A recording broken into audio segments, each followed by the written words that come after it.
Alright, so we've been disassembling and reassembling this. We put a new shell on this original DS. We're gonna see Moment of Truth.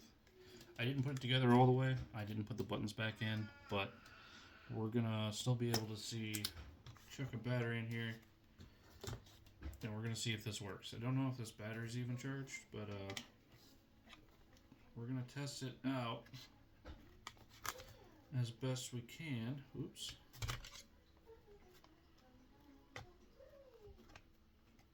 There's a little bit of a issue there. One of the wires is sticking out. I'm gonna move that real quick. That is in the wrong spot.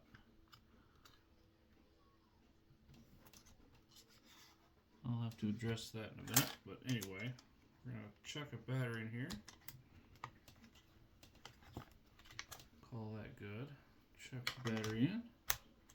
It was not powering on before, so now we're gonna see. Moment of truth. Will this power on? No.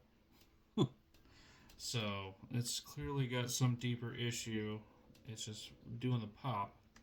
Turns on for a second, then pop, nothing. So we're gonna have to do a deeper dive into this to figure out what's wrong with it.